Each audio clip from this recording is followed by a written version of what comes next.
Chapter 10. And even in Bachoco trucks. I met Hermano Oliveras around 1994. I don't believe Oliveras is Herman's real surname, but I know it was one of the names Herman identifies with. I can describe Herman as one of my father's biggest buyers, but the Sinaloa cartel also largely entrusted him and his infrastructure with many functions.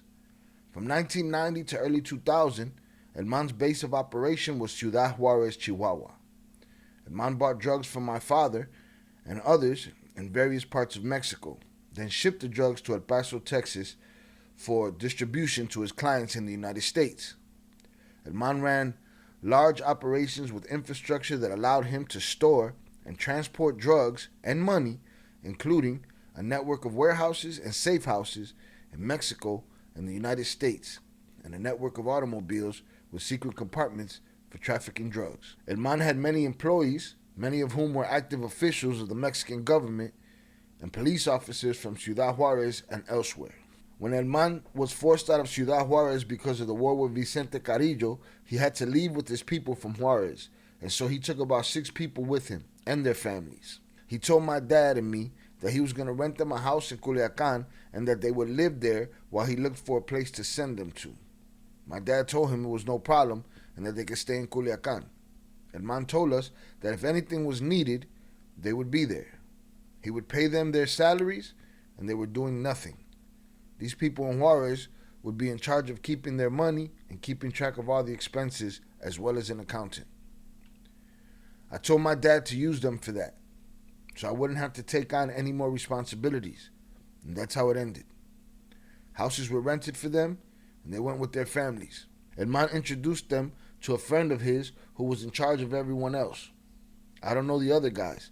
I introduced them to the guys I was going to give money to and no one else. And shout out Vicente for realizing that these guys were sitting around getting paid to do nothing, and rather than him doing multi-duty, we could get them to do it. We're paying them already. I introduced him to Ramon, who is my dad's errand boy and the one who takes care of my dad's and his wife's shopping or pays for anything my dad buys. I introduced him to Omar, Wiwi and Perico, the guys who run errands with me, and they exchanged phones and radios. That was the only time I saw Herman's friend. And they kept the money, took notes and dates of deliveries to so-and-so and things like that. But I didn't look at money or count money, or even know where it was kept. I lived in Mazatlan, and sometimes I did everything from here using a phone and Nextel. The last thing I wanted was to be more and more involved in my dad's business every day. But circumstances always kept me there, and it was a way to help him and at the same time not help him. I don't know how to explain it.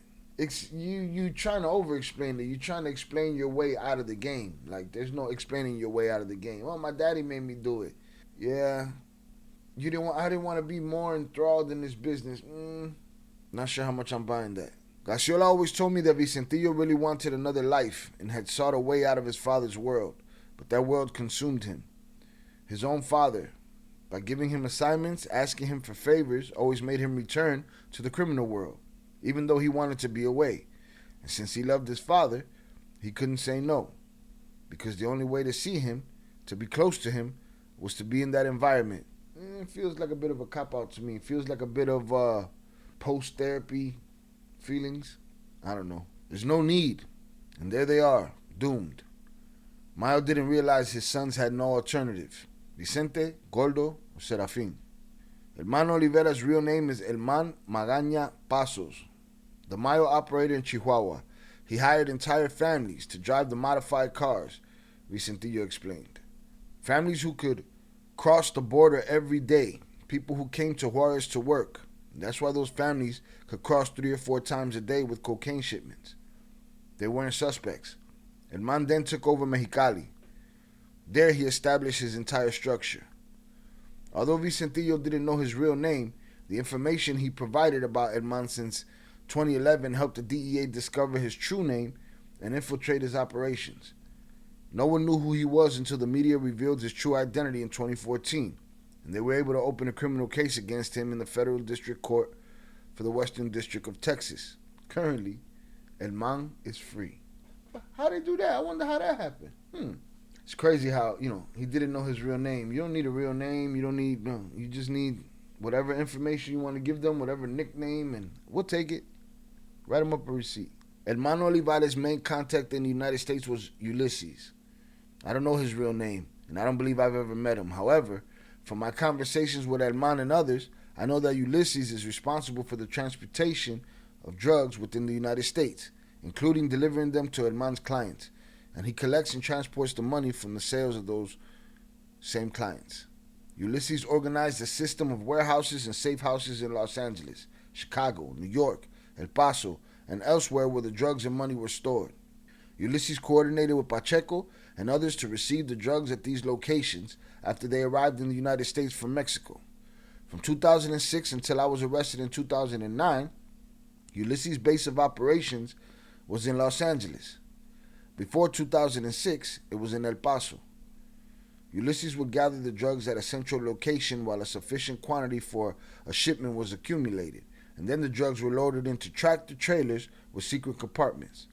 From there, the drugs were transported to other warehouses and safe houses in Chicago and other locations in the United States. Once they arrived at their destination, the drugs were divided into smaller quantities and distributed among Herman's clients. Ulysses did the same operation in reverse for the money from drug sales. He oversaw Herman's collection of money from his clients wherever they were. From approximately 2006 to 2009, the money was collected in various locations until there was enough to be transported by trailer to Los Angeles. In Los Angeles, the money was delivered to people in Pacheco who were responsible for transporting it to Mexico. Before 2006, the same system was used in El Paso. Ulysses kept the drug delivery operations and money collection completely separate. The people responsible for drug trafficking and distribution were not the same as those who collected the money. However, I did not communicate directly with Ulysses. While I was with Herman, he called Ulysses several times via loudspeaker radio so that I could hear both sides of the conversation. On these occasions, Ulysses provided Herman with updated reports on the status of the drug and money shipments, and Herman gave him instructions on what to do with the money or drugs. I met someone known as Arrellanes or Rayo around 1995. I believe Rayo's last name was Arrellano, but I don't know Rayo's first name. In 1995, Rayo was an active municipal police officer in Ciudad Juarez, Chihuahua. Rayo worked directly for Amado Carrillo Fuentes in Juarez. When my father visited Amado in Juarez, Rayo served as his driver and bodyguard. When Amado died in 1997, Rayo went to work for another member of the Sinaloa cartel named Arturo Hernandez Gonzalez, whom I knew as Chucky. When Chucky was arrested in 2005, Rayo contacted my father and asked for help getting another job. Rayo worked as my father's bodyguard until 2007 when he went to work for Herman. Around 2008, Rayo was named Herman's head of operations in Mexicali. Rayo was responsible for smuggling drugs into the United States when Herman smuggled drugs himself. Rayo had direct communication with Pacheco. When drugs belonging to Herman arrived in Mexicali in Gonzalo's tankers, Pacheco would call Rayo to coordinate receiving the drugs so Rayo could move them across the border. Rayo also coordinated with Pacheco when Pacheco smuggled drugs into the United States, which were then delivered to Herman's people in the United States. Similarly, Rayo supervised the crossing of money from the United States to Mexicali when Herman did it for himself, and Rayo coordinated with Pacheco when Pacheco crossed Herman's money. In 2012, the DEA managed to identify Rayo. His name is Fernando Arrellano Romero. He was a man of war. When the war against Vicente Carrillo Fuentes began, he was working as an assassin under the orders of Jose Antonio Torres Marrufo, who led Gente Nueva for El Mayo and El Chapo, a group of hitmen fighting against Barrio Azteca and the Juarez cartel's La Línea. At that time, Juarez was such a violent battlefield that it was once considered the deadliest city in the world. One of the most gruesome incidents was when a Gente Nueva group burst into a wedding ceremony in Ciudad Juarez and kidnapped the groom, his brother, and an uncle because they were working for Vicente Carrillo. The groom never made it to the wedding night. Days later, the bodies of the victims were found abandoned in a van in the middle of the city. Herman was the boss of everyone. I personally met a man of Herman's who was in charge of his Culiacan operation as Perrales, I don't know if that is his real name. Perales first worked for Herman in Ciudad Juarez, but was relocated when Herman moved his operations from Juarez to Mexicali. Perales was responsible for purchasing or renting offices, warehouses, and safe houses for Herman in Culiacan. Perales oversaw the storage of money and drugs at these locations. Perales was also responsible for accounting. In this role, Perales kept a record of all Herman's drug trafficking and financial activities. In addition to working for Herman, he also worked for my father and performed the same accounting work. You can trust these guys with your money, trust these guys with your dope, don't even know their name. Expendability at its finest. This book reads a lot of the time as a list of employees and job descriptions, and it feels like his snitch list. You know what I'm saying? This is all the information I got. This is everything I know. Here you have it. When I'm reading a book on these subjects, I want the stories. I don't really give a shit about the logistics or who rented the warehouses and who parked the cars and who washed the cars. I don't give a shit. The books Perales kept on my father didn't contain everything, but they did contain a good amount of my father's financial information and information about the drugs sold to his clients and transported through Mexico and the United States. My father never mandated Perales to take on that role. Rather, Herman appointed Perales as responsible for storing the money on my father's behalf. Over time, that role gradually transformed Perales into the person responsible for keeping my father's records. Once he assumed that role, my father authorized him to continue. Perales oversaw a team of 6 people responsible for storing Herman's drugs and money in Culiacan. Perales divided the team into 2 groups, 3 in charge of Herman's money and 3 in charge of his drugs. He also had additional workers responsible for providing security for Herman's operations and infrastructure. In 1999 and early 2000, my father partnered with a man named Javier Torres Felix. Javier was a client of my father's and also performed some functions for the Sinaloa cartel. One of Javier's co-workers during this time was his brother, Manuel Torres Felix, whom I knew as M1. Javier was arrested in 2004, and M1 took over his brother's operations. At the time of his arrest, Javier had a team of approximately 50 people reporting to him. His co-workers began reporting to M1, but lately, my father is the one paying their salaries. Since 2004, M1 and his people have reported to my father and served as gunmen for the Sinaloa cartel. In 2008, when the war with the Zetas and the Beltran Leyva began, M1 and his people were one of the main groups fighting on behalf of Gonzalo Macho Prieto and Chapo's force against the Sinaloa cartel's enemies. M1's group of armed men grew to nearly 100 people. I know that M1 and his people are directly responsible for many confrontations that resulted in many deaths and acts of violence. When my father paid M1's gunmen directly, he didn't pay M1 cash. Instead, he gave him a cut of the cocaine shipments, and he, M1, sold them to clients. My father typically gave M1 50 kilos for each shipment my father moved. My father used the same system to pay other people, including me. My father gave those he paid this way the choice of whether they wanted physical kilos of cocaine to sell themselves or whether they wanted my father to sell it on their behalf, and he gave them the profits. Many people, including me, simply chose to receive the money from the sale of the kilos. Listen here, shorty, you can get paid in product, or I could flip that product and give you a cut of the proceeds. Right? I don't see them getting all of it. I got to do the work. I offered you the bricks, man. You don't want to do the work. You don't want to do the work. I recall 2 occasions in which I ordered Monito to deliver approximately 30 kilos of cocaine to M1 and 3 other occasions in which I ordered Monito to deliver 50 keys. The legendary M1 died in October 2012 during a confrontation with the army in the municipality of Quila, Culiacan, the land of Mayo. What Vicentillo didn't mention is that Manuel Torres Felix was part of his in-laws. His daughter, El Ameli, married his brother, Serafin Zambada, son of Mayo and psychologist Leticia Ortiz. M1 no longer witnessed how his daughter divided the criminal organization. El Ameli had several lovers within the Sinaloa cartel, but she fell in love with one, Damaso Lopez Serrano, alias El Minilik, son of Damaso Lopez Nunez, El Chapo's right-hand man. This caused a schism in the family, according to what relatives told me. Well, there it is. We've always wondered how the tension between Minileak and the rest of the Sinaloa cartel came to be. It's probably shit like this, betting people's wives and shit. Serafina's a good boy, Gasiola commented. At the first hearings, he went to Chicago to watch his brother's trial. He was a simple young man of average intelligence with no gifts or charisma, but he was supportive of Vicente. He was supportive of his father, too. They were at the courthouse when his father was kidnapped and brought to the United States and turned into federal authorities.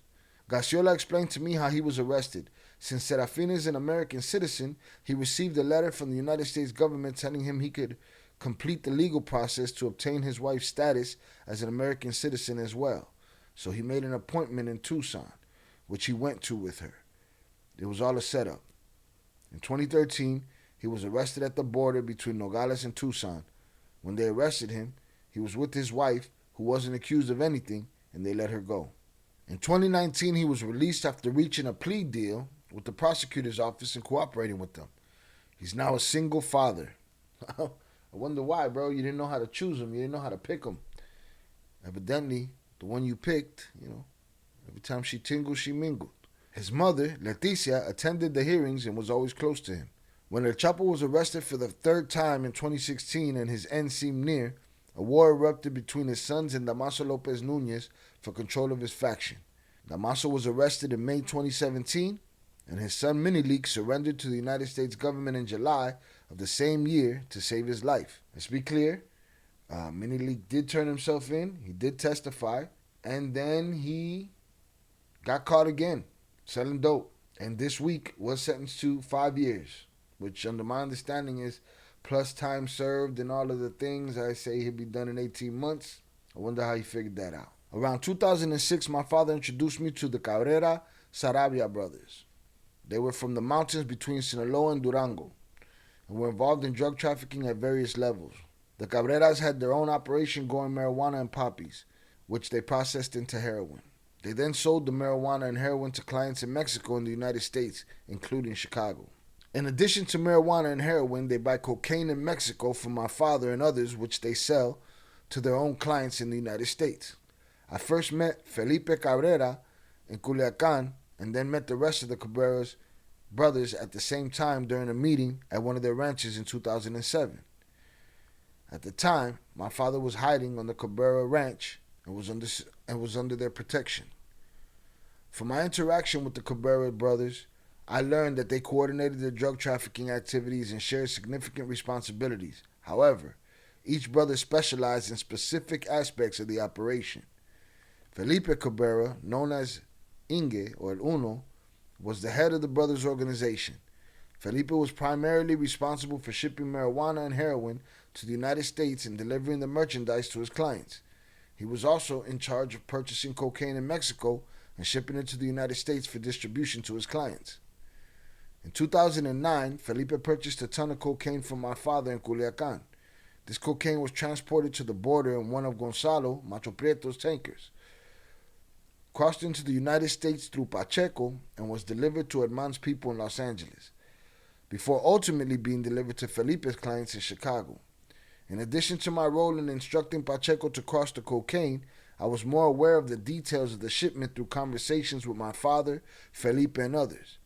I was also aware of the multi-kilogram heroin transactions, which Felipe delivered to Pedro and Margarito Flores in Chicago. I am aware that it was my father who introduced Felipe to one of the Flores brothers at a meeting at Felipe's ranch in approximately October 2008. Well, if you look at the time there, his father introduced the Flores brothers to Felipe in October 2008. They were deep undercover and compiling information to give to the United States government at that time, because it was November 30th when they hopped on an airplane and came over to the United States with the feds.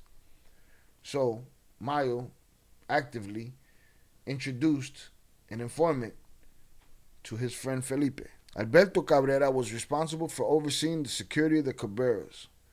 In this role, Alberto was responsible for protecting his group's members and infrastructure.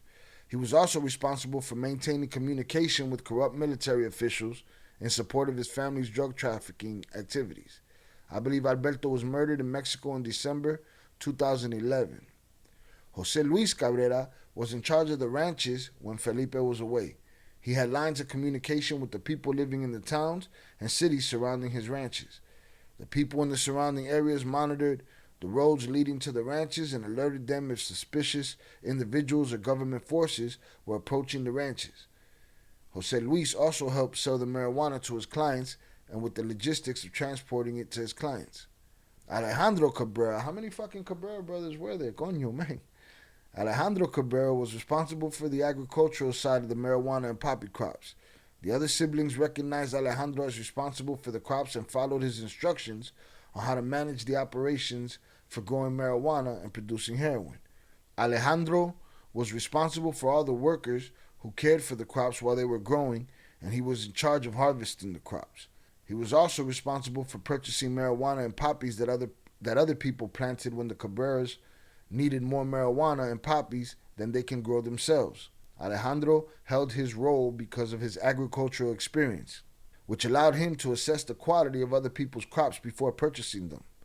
Alejandro was the green thumb of the operation. Felipe's first lieutenant was a person I knew as Guadalupe or Lupe. I think Guadalupe is the person's real name, but I don't know his last name. I met Lupe at the same time I met the Cabrera brothers. My father became close to Lupe during his time on the Cabrera ranches. Lupe began accompanying my father when he went to other places and had various duties, for example, carrying the radios my father used for communication. He was a do-boy, another errand boy. I'm sure they kept a lot of those guys. In the late 2000s, one of my father's main cocaine clients was Lamberto Verdugo. Lamberto would buy cocaine from my father in Culiacan and then distribute it to his clients in the United States. Lamberto's first man was his brother Ramon Verdugo. Ramon was in charge of keeping track of the money and drugs, and he saw to it that the cocaine was transported and stored in different locations until it was delivered to Lamberto's clients. Lamberto was killed by the Mexican army around January 2009. After Lamberto's death, Ramon came to my father and told him that he had detailed knowledge of various parts of Lamberto's operation. Ramon informed my father that he wanted to continue buying drugs from him and selling them to Lamberto's clients, just as he had done when he was alive. Lamberto Verdugo Calderon was one of the Sinaloa cartel's biggest buyers, said Fernando Garciola. Like El Mayo, he was originally from the El Salado municipality. He, like El Mayo, had moved to the United States as an illegal immigrant to help support his 11 siblings, and in Arizona he began smuggling drugs. His son Luis Enrique is El Mayo's godson. Miss me with all the godsons and all of the primo hermanos and the primos. None of that shit means nothing. These guys marry into each other's family, they godfather each other's children, and they still betray each other, and they still rat on each other, and, it is what it is. But miss me with the ceremonial names and shit. On January 22nd, 2009, soldiers murdered Lamberto Verdugo Calderon when he refused to stop at a checkpoint on the highway to Sinaloa. Thanks to Vicentillo, the American government was able to identify him and his brothers. A lot of thank yous to Vicentillo over the American government. In 2013, the Treasury Department reported them as Sinaloa cartel operatives. They identified Lamberto's wife, Tomasa Garcia Rios, and Monica Verdugo Garcia as part of the criminal network. His daughter owns the Los Cascabeles water park in the Costa Rican municipality, in the territory dominated by the Mayo River. It features pools, slides, cabins, and event halls. There are several Bachoco chicken farms nearby. The hell is a Bachoco chicken? Los Cascabeles was established in 2006 by the head notary of Mayo, Núñez Bedoya, and by the nominees Elman Ponce Mendivil, Israel Ontiveros Sarabia, Jose Alejandro Velázquez Rojo, and Samuel Lemus Vasquez, who in 2011 transferred their shares to the daughter of Lamberto and Santiago Garcia Perrede, Maria de los Ángeles Rios Campos, and Maria Delia Cardenas Morelos. So all of these people had some kind of stake in a water park. This company is linked to another water park called Jardines La Rinconada, which has so far gone unnoticed by the authorities. Not anymore, Vicente. You made sure that it got noticed, I'm sure. It was established in 2006 at the same time as Los Cascabeles and with the same frontmen, Herman Ponce Mendivil and Samuel Lemus Vasquez. Thanks to the information Vicentillo provided, a criminal case was opened in 2014 in the Arizona District Court against Lamberto's son, Jose Lamberto Verdugo Barraza, and his brother, Samuel. In 2014, the DEA arrested Jose Lamberto in Phoenix, where he signed a plea agreement and is now serving a 6-year prison sentence. His brother, Luis Enrique Verdugo, was arrested in 2017. But Mayo had other clients. That's what this book feels like a long list of clients and employees. But Mayo had other clients. For example, Benjamin Jaramillo Felix, alias Nene Jaramillo. According to Garciola, this man is one of the largest cocaine buyers in Mexico. There was also Marco Paredes, alias Elena, who was working for Nene. In 2011, a special group of the federal police trained by the DEA arrested Paredes in Mexico. They tortured him and then interrogated him by the DEA itself. He was later extradited to the United States at the request of the Federal Court of Colombia, and after Vicentillo's collaboration, a criminal case was opened against him in late 2012. Only after Vicente's cooperation and collaboration was a criminal case opened against him in late 2012. He was subsequently transferred to a federal court in Michigan, where on October 1st, 2019, he signed a plea agreement and confessed to working for Nene Jaramillo. Jose Rodriguez Arechiga Gamboa, whom I also know as Chino Antrax, grew up with my younger stepbrother, Ismael Zambada Imperial, whom I also know as Maito Gordo. Hold on. I don't think they're stepbrothers. I think they might be what people call half brothers. I don't buy all that half and all that bullshit, but I'm pretty sure he's not a stepbrother. Around 2004, Chino, then 24 years old, began working for the Sinaloa cartel at a very low level, generally limiting himself to driving for Gordo and running errands. Chino continued in this role until 2008, when he began to take on more responsibilities after the war with the Beltrans, Zetas, and Carillos began. Chino began acting as Gordo's bodyguard. He was given weapons and authorized to bring in additional personnel to help protect Gordo. After some time protecting Gordo, Chino began escorting me. I gave Chino a bulletproof Jeep so he could do surveillance and authorized Chino to hire about 20 people to work with him. Chino and all his people were paid by my father. He later became more involved in the Sinaloa cartel, protecting me and Gordo. Chino told me that since 2007, he had also been working to transport drugs from Culiacan to the border and bringing money back to Culiacan. He tried to use this same system to move drugs and other people's money and charge them for the service. Chino's system consisted solely of transporting the drugs to the border, where they were then smuggled into the United States by others. Chino told me that he generally delivered the drugs to the same clients who had paid for his transportation to the border. His clients were responsible for bringing the drugs into the United States themselves. Chino informed me that he used 2 refrigerated trailers to transport the drugs. He confided in me that he had a source within Bachoco, a legitimate company that transports chickens, eggs, and other products in Mexico. Chino corrupted a person within the company who provided him with all the necessary documentation to disguise the drug shipments with frozen chickens to move them from Culiacan to the border. Nothing is sacred, all right? The fucking frozen chickens can't even make it to the United States without a kilo of dope being crammed up their ass and stored in a reefer truck, all right? Nothing is sacred, all right? I'm sure there's a transportation vehicle full of Bibles somewhere that is loaded with dope. He specifically told me that he had a system in the trailers that transported frozen chickens to hide the marijuana. Chino claimed that each trailer could carry 2 tons of marijuana. He was my bodyguard when I visited one of the Cabrera Sarabia ranches in 2009. During his visit, I took Chino to my father to explain his method of transporting marijuana. As I mentioned earlier, at the same time, my father and Chapo bought a large marijuana crop, which they attempted to smuggle into the United States, some of it through a new crossing point that Gonzalo had arranged in Sonoita. Since it was a very large amount of marijuana, my father needed various means of transportation to get it to the border. During the meeting at the Cabrera Ranch, Chino told my father that he worked with the chicken company Bachoco and that he could send 4 trailers that could each hold 2 tons of marijuana. Chino explained to my father that he had made many trips and that all had been successful. Chino explained that the marijuana had to be taken to the company's offices so it could be hidden inside the coolers. To their offices, all right? This is corporate knows about this. Somebody sent the memo. Chino explained that since the trailers would be legally transporting the company's chicken, he couldn't set the trailer's schedule. Rather, the trailers would follow the company's schedule. My father said this arrangement was fine with him and agreed to use Chino's method to transport the marijuana. After the meeting between Chino and my father, I learned that at least 3 shipments of marijuana were sent to the border using Chino's method in Bachoco trailers. Specifically, Chino transported at least 6 tons of marijuana belonging to the Cabrera Sarabias this way.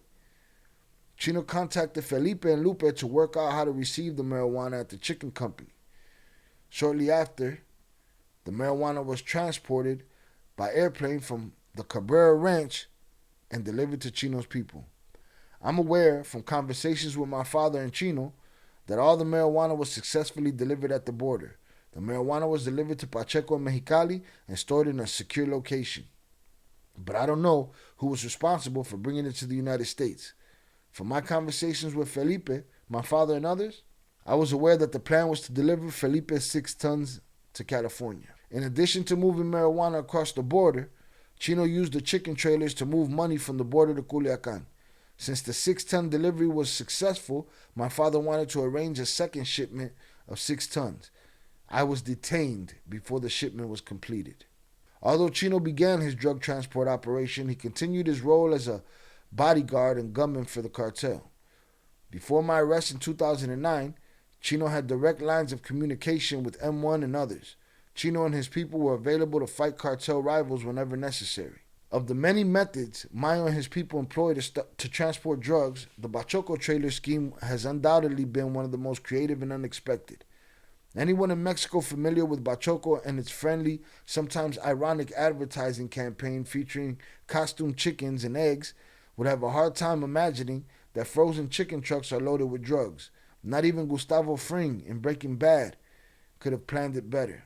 Los Pollos Hermanos business doesn't seem so impossible compared to what Chino Anthrax managed to pull off. Well, we've heard it all. We've heard Pemex trucks. We've heard Bachoco trucks. I mean, I'm pretty sure there's nothing that corruption can't seep into. It's like water, finds its own path. Bachoco is a company founded in 1952 in Sonora.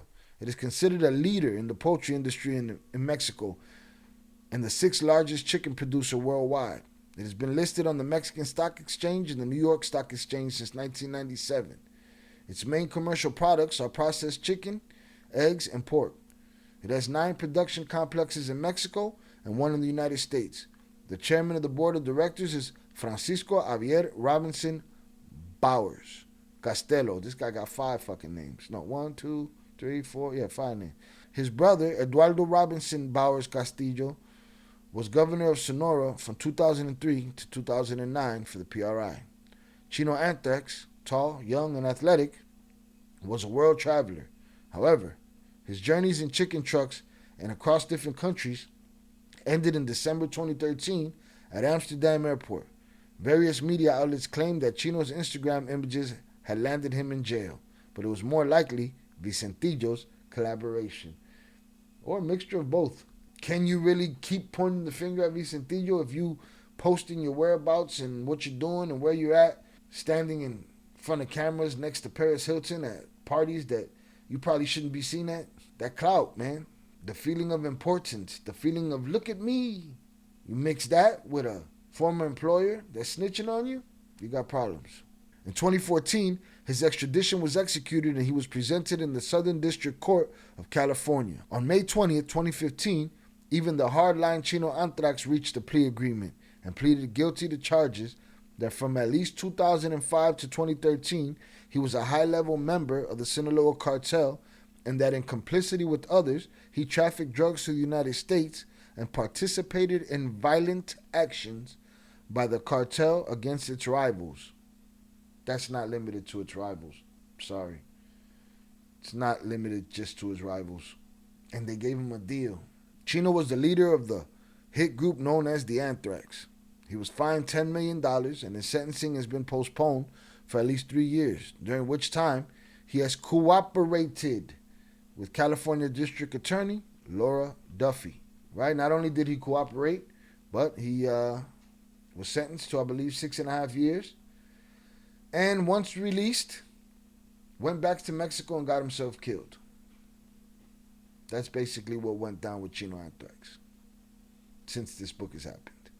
Chapter 11, more than half the world is Sinaloa territory. The powerful Italian criminal group, 'Ndrangheta, which operates in Calabria and is now one of the most powerful in Europe, has a saying that its members proudly repeat.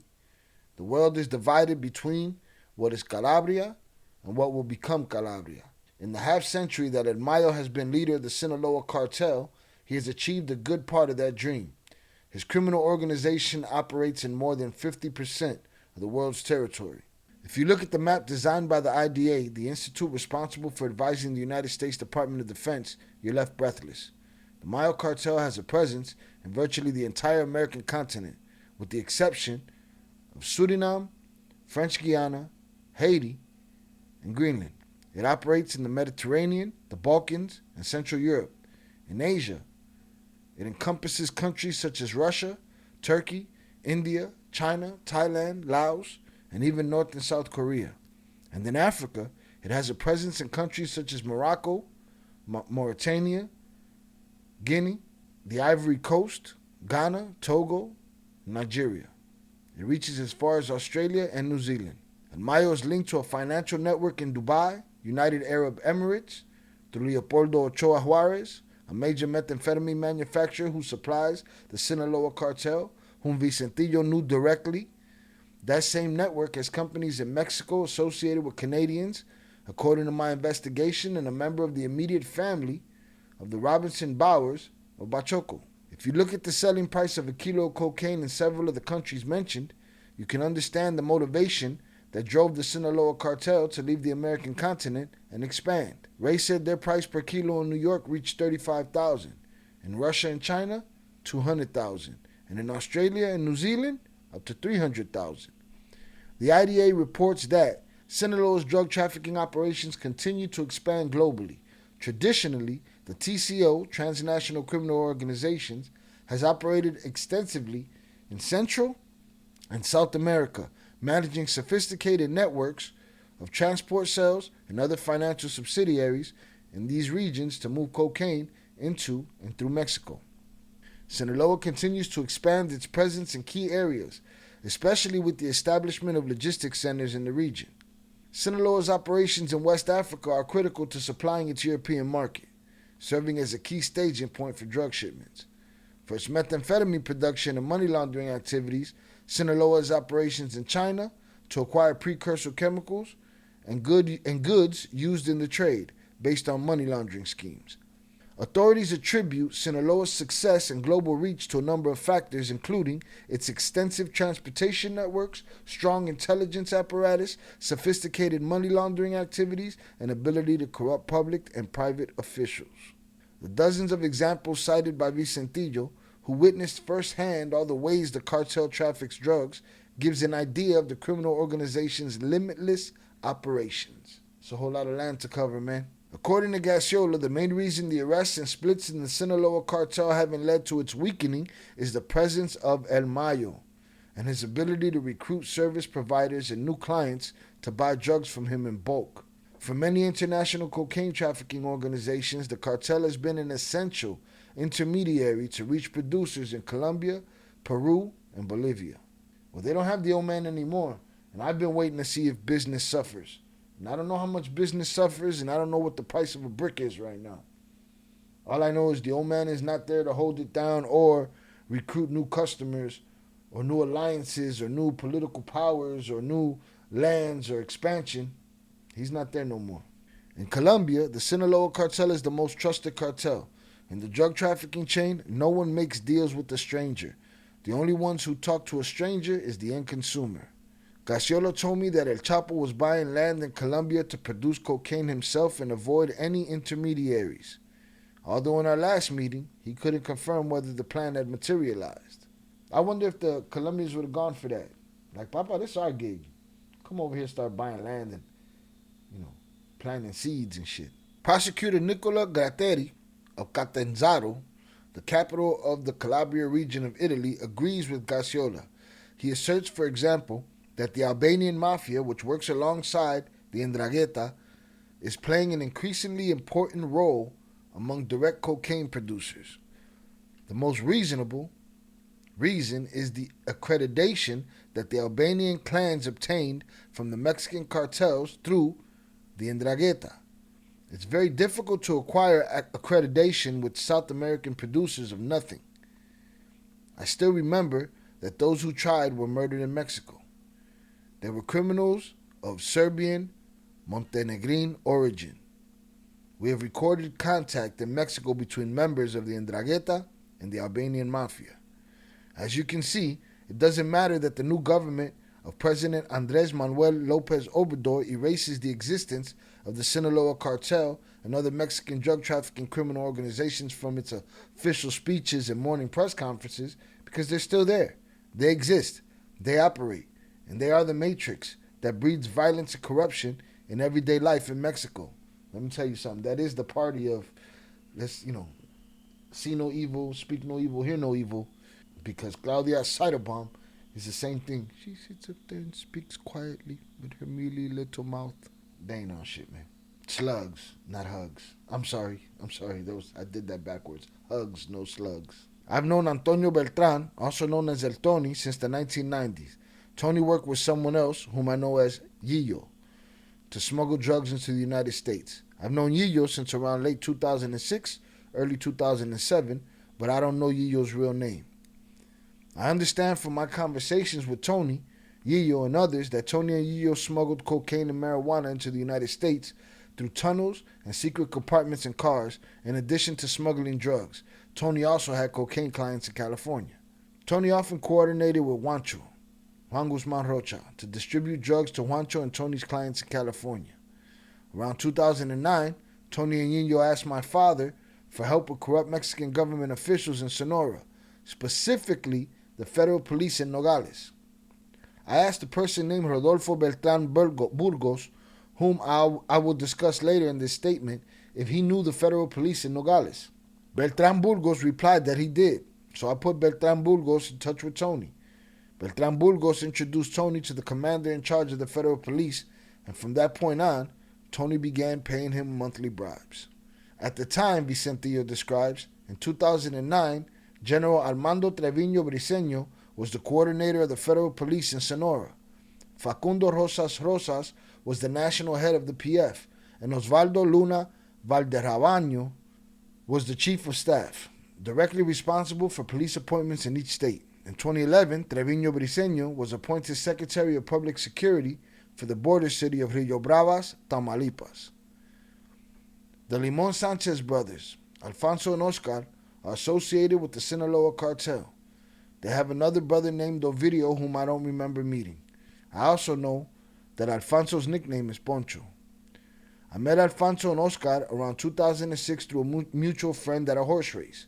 Around 2007, my father learned from a corrupt commander working at the PGR that the Limón Sanchez brothers were being investigated and linked to my father.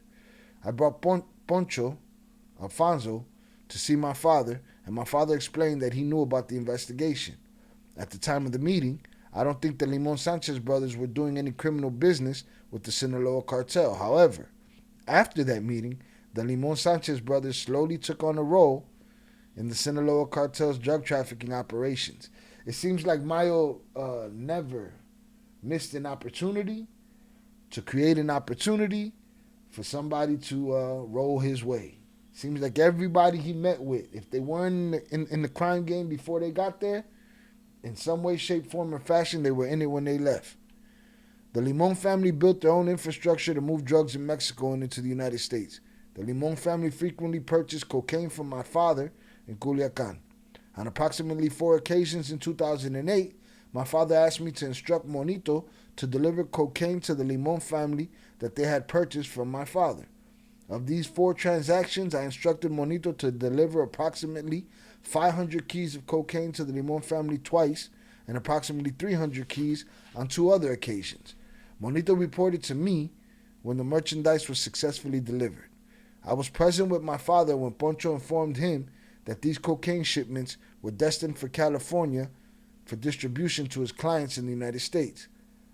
Poncho later informed my father and me that one of the 500 key shipments was seized by the Mexican government near El Morcillo, Sonora, before crossing into the United States.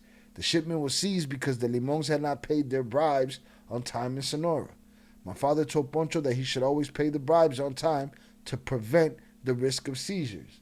AKA, I can't help you, Papa. You got jacked. How about you pay next time and that won't happen?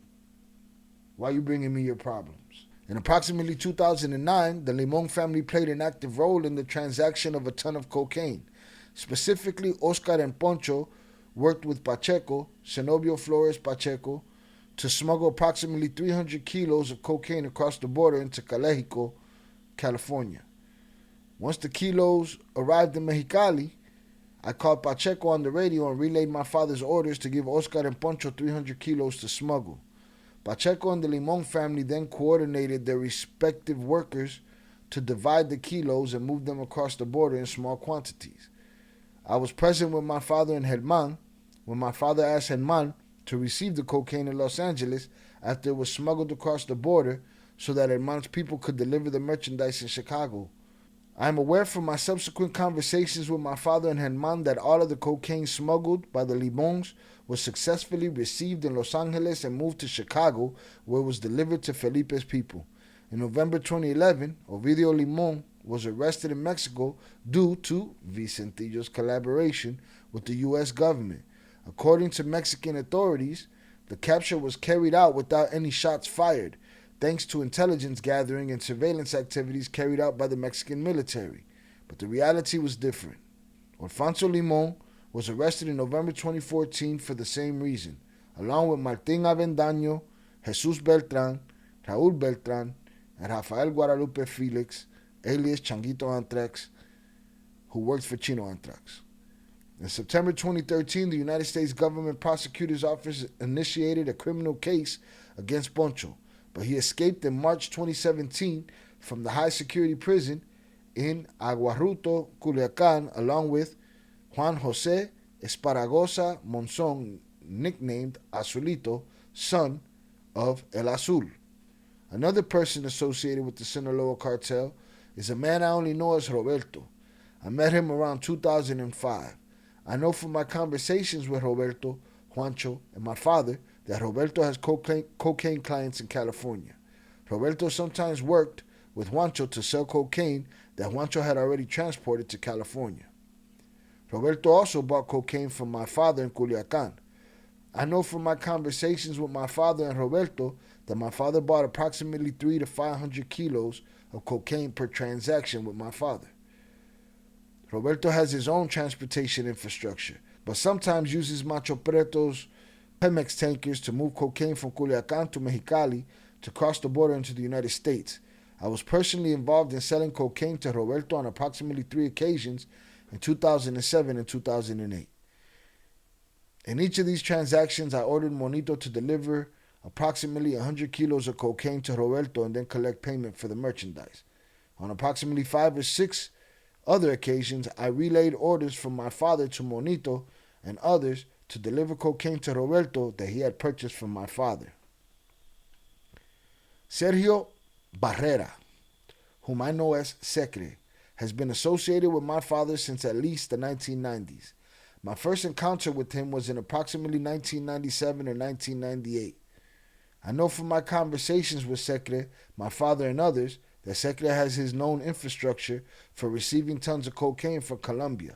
Secre receives boatloads of cocaine from Colombia and Mexico on behalf of others, from whom he receives a portion of the shipment as payment for his services. You sit down to cooperate and you write off a list of all of these things that you know and you don't know. This book is basically that list, bro. Hearing the name Traitor and seeing the image of the book cover made me think that we would get into something internally and see how Vicentillo's mind works. So far, I'm not seeing that. So far, I'm basically getting a list of who had an infrastructure to move drugs across the border. That's basically what I'm getting out of this book. Now, y'all know me if you follow my film channel where I react to film and TV shows. I'm going to be honest with y'all. And if I don't like it, I'm not going to tell you I like it just to keep you listening. I'm not going to not finish it. But I haven't liked this book so far. It hasn't uncovered much for me. A couple of things here and there, but there's nothing to it. To me, it's just a list. That's my opinion right now. We'll see what the rest of the book looks like. We're only halfway there. But so far, it's just a list of everybody he's ever known in the game. That's it. The Ministry of Foreign Affairs also has the infrastructure to receive planes loaded with cocaine from Colombia and Oaxaca. These planes apparently had legitimate documents and authorizations to fly from Colombia to Mexico. Around 2008 or 2009, I often saw the Ministry of Foreign Affairs with M1s when they came to see my father. Secre had contacts with corrupt officials in the Mexican government, including his brother. When I was arrested, his brother was an active lieutenant colonel or colonel in the Mexican Army Special Forces known as Jefes. In August 2012, after Vicentillo shared information with the United States government, it was coincidentally the Mexican army itself that arrested that secretary. They claimed he was traveling to Cuba, Venezuela, and Nicaragua to coordinate drug trafficking. In approximately 2007, I met an associate of my father in Juancho whom I knew as Polo, and Polo Ochoa. I believe Polo's real name is Leopoldo Ochoa.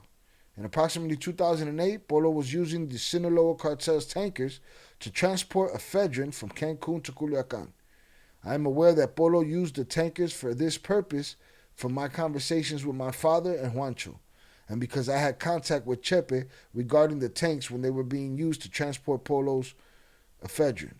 I was aware from my conversations with my father and Juancho that Polo has the infrastructure to process ephedrine and other precursor chemicals into methamphetamines.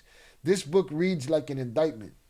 This book reads like court paperwork, Between the dates of so-and-so committed so-and-so incursion and so-and-so had the infrastructure to miss me with the bullshit. Have that infrastructure. Polo then sold this methamphetamine in Culiacan to Juancho and other clients, who then shipped it to the United States for distribution. This person in charge of receiving the shipments transported in tanks in Polo's name in Culiacan was Francisco Felix, whom I also knew as Pancho. Pancho was arrested in Mexico during the same military operation in which Lamberto Verdugo was killed. Polo Ochoa Juarez entered the criminal business at a very young age. At 32, he was already a major supplier of methamphetamines to El Mayo, El Chapo, and others. Polo didn't act alone. He partnered with Ezio Benjamin Figueroa Vasquez, his son, Jacin Eduardo Figueroa Gomez, who has an Arab appearance and uses the alias Ernesto Fernando Gomez, and Rodrigo Romero Mena. This is how he managed to boost his methamphetamine business and create companies through which he obtained products for its manufacture covered in transportation and laundered money. These involved at least 27 companies located in Mexico, Panama, Dubai, and Cyprus. They operated all kinds of businesses: racing cars, aquaculture farms, real estate development, chemical and pharmaceutical production, and even tequila production. Ezio and his sons, Hussein, were identified in April 2012 by the United States government as traffickers of the chemical precursors such as ephedrine and pseudoephedrine from Europe and Africa, which they sold to Mexican criminal organizations to produce methamphetamines, primarily the Sinaloa cartel. Since 2011, father and son have been accused of money laundering by a federal court in Virginia, and an arrest warrant has been issued for both. In September 2011, Ezio was arrested in Mexico on charges of selling chemical supplies to cartels. Polo had access to wide business and political circle through Figueroa Vasquez and his son Hussein. In one of the companies created in 2005 in Cancun, which remains active today, Ezio's partner is Alejandro Murat Hinojosa, the current governor of Oaxaca and son of former governor Jose Murat. And in another company headed by Hussein, the cousin of Bachoco's president, Herman Ignacio Ruiz Robinson Bowers, is the legal representative. In Squadra Forcha, Founded in 2002, Ezio and his son Hussein are partners with Roberto Figueroa and a Canadian citizen named Alan Bernard Berg Black, according to the company's articles of incorporation created in Guadalajara. At Aquatic Depot, S.A., the CV, also based in Guadalajara, Figueroa Vasquez is associated with Colombians Hector Fabio and Luis Fernando Castillo Ocampo. Both companies are still open. Forcha Architectural Development was founded in 2003 and is still open. Its partners are Hussein Figueroa Gomez, Rodrigo Romero Mena, Lucero Espinoza Vargas. None of them were over 30 years old when they founded it. The company built the lavish 26-story Citadel Tower, also known as the Heritage Grand Tower in Guadalajara, in the luxurious Puerta de Hierro neighborhood, with 50% Mexican and 50% Arab capital, according to the company's announcement in February 2011. In reality, both companies belong to Hussein. Some apartments are currently still for sale. The asking price is 22 million pesos. Since 2009, lawyer Germán Ignacio Ruiz Robinson Bowers was appointed by Hussein himself as the legal representative of the company Desarrollo Arquitectónico Forcha, an appointment that remains in effect as of October 2019. According to Vicentillo, it is a fact that Chino Anthrax was already moving cocaine in Bachoco trucks in 2009. That same year, Forcha Architectural Development created a subsidiary in Dubai. Hussein, now 46, later created other companies in that city: Maestro Investment LLC, Sona Valley and Diamonds, Mexico Lindo Trading, El Gonas Training, Forcata Holdings, Rio Tinto, and Greenfield Studios. In 2011, Figueroa Vasquez was arrested in Mexico, but it wasn't until April 2012, after Vicentillo collaborated with U.S. authorities, that the U.S. government classified Ezio and Hussein as major traffickers of chemical precursor in Mexico and as having a significant role in drug trafficking. At that time, any American businessman or company was banned from doing business with them and with at least 16 of the companies they managed to locate. Polo was executed in December 2012 while traveling in a luxury SUV on Sinaloa's Nuevo Malecón. El Chapo ordered him killed. He had been finished since Vicentillo signed a sworn statement to the United States government in July of that year, but it was El Chapo's people who killed him, thanks to El Mayo providing his exact location. The reason is that El Chapo learned that Polo was offering the Americans information to capture him and avoid conflicts with the gringos, who already had their sights on his partners, Ezio and Hussein. Boy, Vicentillo, for all the picking and choosing people do, Vicentillo put a lot of people in jail, in the dirt, all kind of shit. Damaso Lopez Núñez, also known as El Licenciado, Leak, or Belisario, was one of Chapo's top lieutenants. I first met Damaso around 2003, but I had known him for much longer. On Chapo's behalf, Damaso interacted with my father's and Chapo's Colombian sources of supply. Specifically, Damaso was responsible for coordinating with the Colombians to arrange rendezvous between the boats and submarines transporting cocaine from Colombia and the boats sent from Mexico to bring the cocaine to Mexican soil. In approximately 2008, my father and Chapo negotiated the receipt of approximately 20 tons of cocaine from their supply sources in Colombia. I understand from my conversations with my father, Chapo, and others that Damaso was responsible for coordinating the receipt of that shipment. Damaso worked with Capibeto, Heriberto Zazueta Godoy, who had 2 boats with hidden compartments that passed through the Panama Canal. Additionally, on his own, Damaso sent 2 other boats to pass through the Panama Canal. Damaso coordinated the rendezvous at the sea between the 4 boats and the ships that had departed from Choco, Colombia, carrying the 20 tons. Once the cocaine was transferred onto the boats that had passed through the Panama Canal, Damaso arranged for the boats to reach the Mexican coast and from there to Sinaloa.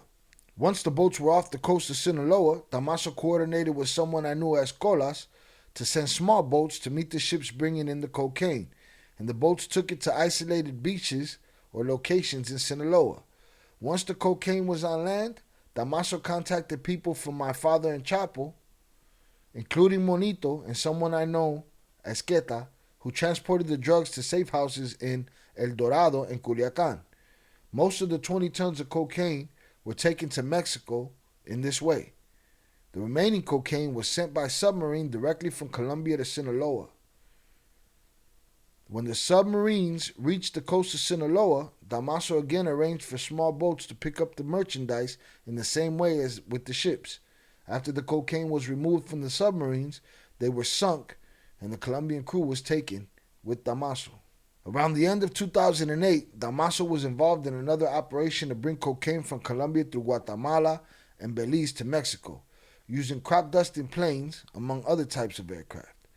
I know from conversations with my father, Chapo, Juancho, and others, that these planes could carry up to half a ton of cocaine each.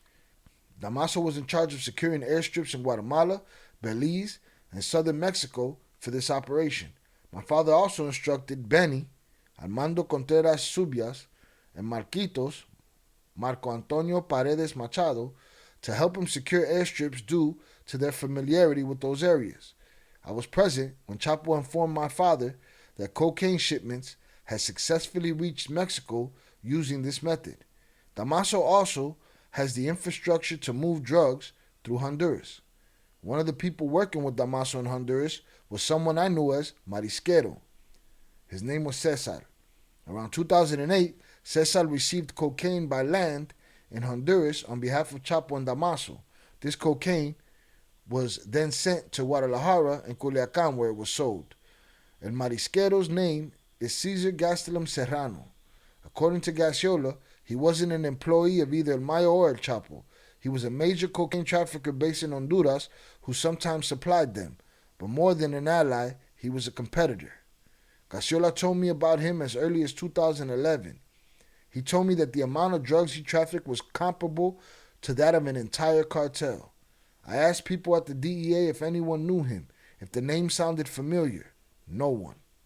Gastelum remained invisible until Vicentillo told the U.S. government about him in 2011. These guys didn't have no eyeballs on them. Nobody knew who they were. They were ghosts. Vicentillo, with his little notebook that we're getting out of this Traitor book, he put him in his little notebook, got his ass popped. In December 2014, the Treasury Department reported Cesar Gastelum Serrano and his four brothers, Francisco, Jaime, and Guadalupe, as drug traffickers. Vicentillo knew the address of one of Marisquero's residents in Honduras, Gasiola told me. Thanks to that information, they tracked him down and arrested him in Quintana Roo on April 12, 2015. He was extradited that same year.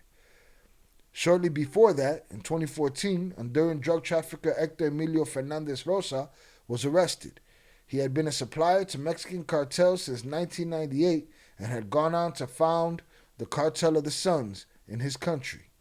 Fernandez Rosa paid a $2 million bribe to Manuel Zelaya, who was elected president of Honduras in 2006 and whose brief reign ended in a coup d'etat in 2009.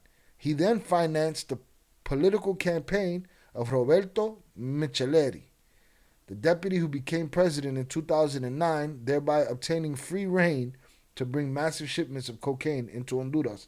And for those that don't know, another former president that probably came right after these guys was recently pardoned by Trump, in his own words, because it was a Biden hoax. Hard on drugs, hard on cartels. You get a deal, you get a deal, you get a deal. Come on, man. You pardoning Honduran drug lords. Between 2008 and 2010, Fernandez Rosa began selling methamphetamine to the Sinaloa cartel. He received large shipments of ephedrine in Honduras and realized a project Vicentillo had mentioned, which involved setting up a methamphetamine laboratory.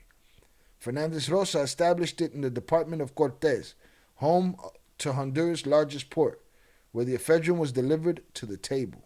In that operation, Fernandez Rosa worked with Marisquero, whom the U.S. Department of Justice claimed was Chapo's lieutenant. The United States loved pinning Chapo's name to everybody else's name. He actually had a presence of his own and was closer to El Mayo, through Polo Ochoa. It was through this corruption network in Honduras that the methamphetamines Polo brought to El Mayo came. In November 2018, Juan Antonio Hernández, known as Tony, a former federal congressman from Honduras and brother of current president Juan Orlando Hernández, which is the president that was pardoned, if I recall, was arrested in Miami, Florida. He was accused of being a large-scale trafficker, and the Department of Justice linked him to Fernandez Rosa. On October 18, 2019, the Southern District Court of New York found Tony Hernandez guilty.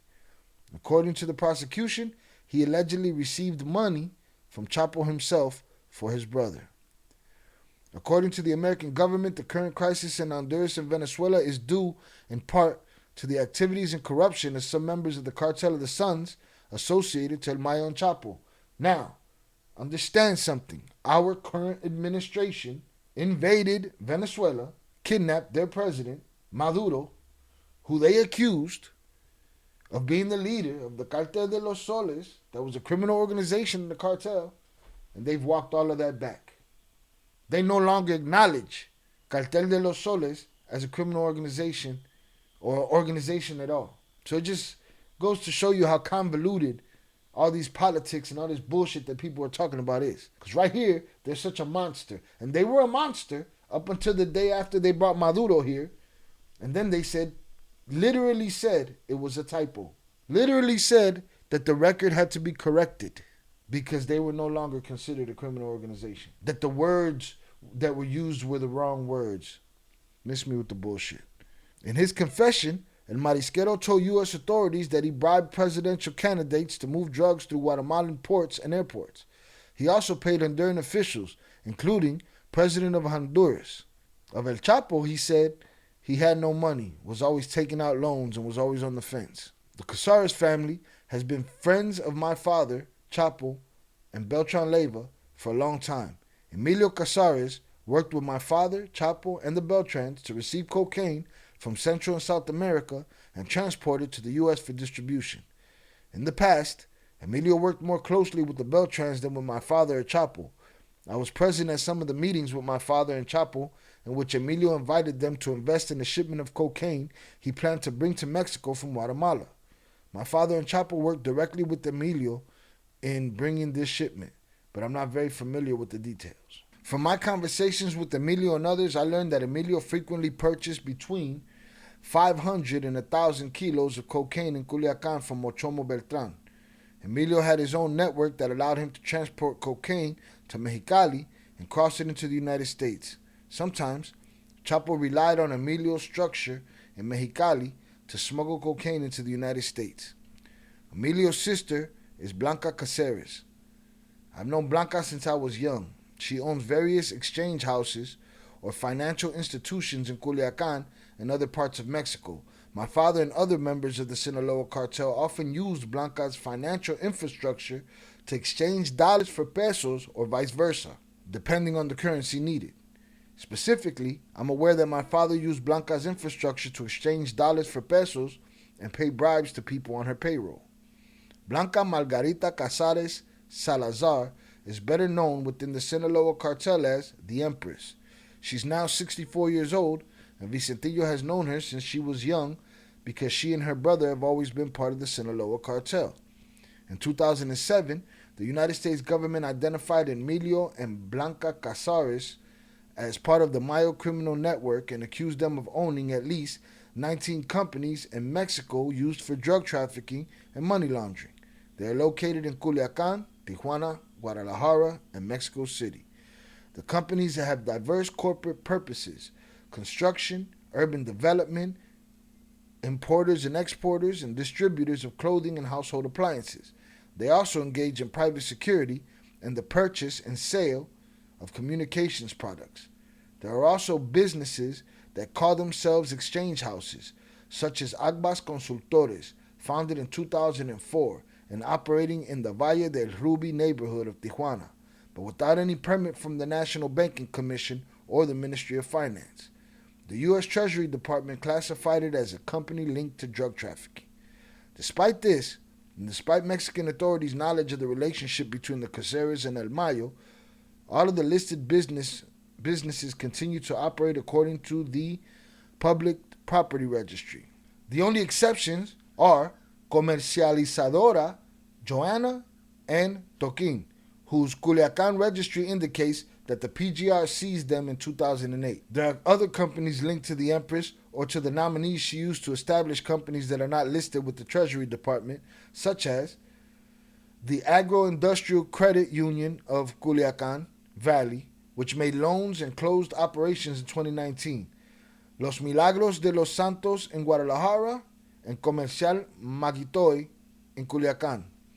For its part, the consulting firm IDA has identified 3 other exchange houses linked to the Empress that the United States government has begun investigating as part of the Sinaloa Cartel's financial network. Servicios de Cambio Culiacán, Servicio de Cambio Cookies or Coquettes, and Oro Verde Casa de Cambio. They do not have any operating permits, but are presumed to function as the cartel's petty cash system. I met Rodolfo Beltrán Burgos, whom I know as Doctor, around late 2007, early 2008. At that time, Doctor already knew Chapo, and he asked Juancho and me to introduce ourselves to the Doctor so we could communicate with each other. Doctor served as one of the main contacts between the Sinaloa cartel and members of the Mexican government.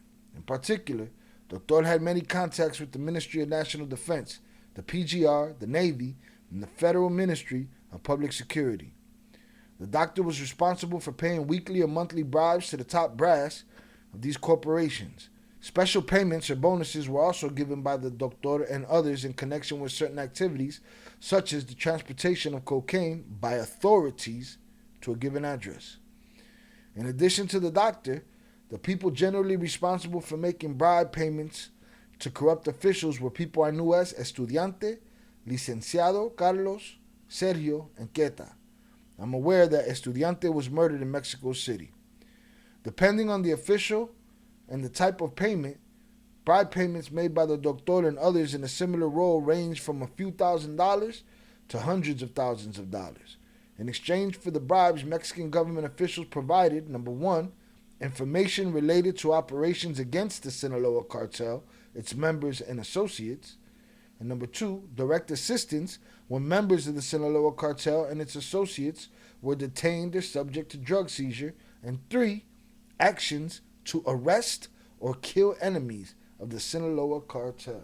To pretend that, and people do this because people are slaves to politics. You people are slaves to party systems, slaves, period.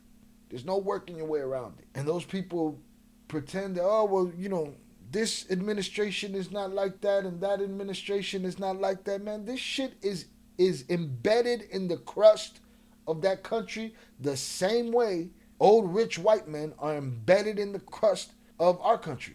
It's what it is. So please, miss me with the government is, no, the government's catching a bad rap and why would they do that? Stop, you're being naive. You're being a naive slave. They paid those bribes for those 3 reasons. Give me information on y'all coming to get me, help my people if they're popped off, and smoke whoever I need smoked. The Sinaloa cartel frequently developed information on the identities, whereabouts, and activities of the cartel's enemies and rivals. This information was provided by the doctor and others to corrupt government officials, who in turn used the information in their operations to arrest or kill the cartel's enemies and rivals. I had direct contact with the Doctor on many occasions related to paying corrupt officials and coordinating the receipts and use of information those officials provided to the cartel. The person I knew as Queta was one of the people responsible for my protection. I instructed Queta to be in contact with the Doctor to ensure that Queta was informed if there were any threats to me and my family from the government or enemies of the Sinaloa cartel. I also directed a person known as Monito to deliver money to Doctor for bribe payments. Monito's general role was to protect and transport Sinaloa cartel money and drugs around Culiacan. Doctor was usually able to obtain the money needed to pay bribes without my personal assistance. Even so, I directed Monito to deliver money to Doctor for bribe payments. And on some occasions, I myself delivered the money to Doctor for bribe payments on at least 2 occasions. On May 29th, 2009, the Army arrested El Doctor in the Saludero neighborhood of Culiacan. The Cedeña National Army said in a press release that the doctor was traveling in a Hummer with armed individuals and that when he was arrested, he was carrying more than 3 million pesos and $350,000 in cash, as well as communications equipment, firearms, and various documents. Officially, Rodolfo Beltrán Burgos was a successful salesman of dietary supplements for the company OmniLife, owned by businessman Jorge Vergara, and even owned shares in the Chivas soccer team. Unofficially, he performed the work described by Vicentillo. The doctor carried him with key data on anti-drug maneuvers by the federal police and even reports that the DEA gave to Mexico on its strategies, as well as data on operations by the Navy and the Cielo. Likewise, as a part of his daily work for the cartel, the doctor had documents with coded descriptions of ranks and positions, email addresses and cell phones and radio frequency numbers of the top commanders of the Federal Support Forces of the Federal Police, headed by Facundo Rosas and his superior officer, Genaro Garcia Luna, President Calderon's closest associate and the most powerful in the cabinet, who went to prison for corruption. As if there weren't enough, the doctor kept a meticulous organized list of code names for various federal officials from various agencies, along with payment amounts and dates. He always maintained that he was a simple businessman who had nothing to do with drug trafficking, although, based on the revelations made by Vicentillo, of course, who knew him directly, there was no doubt that the doctor worked for the Sinaloa cartel. He was released in September 2014. The argument was that the Attorney General's office could not present evidence against him. Of course. They greased the right palms. The doctor's list was just a small sample of the cartel's immeasurable web of corruption that stretched across the Rio Grande and beyond to the north. There it is, episode 6, chapter 10 and 11 of The Traitor. I didn't get much out of this episode. I haven't gotten much out of this book, really. We're halfway through, and to me it feels like everything he wrote down in the notebook while he was cooperating. You know how they said that the twins sat down, and for months they sat down and they was just writing shit down? That's what I feel we're getting out of this. Garciola basically gave these snitch notes to Anabel, and that's what we got.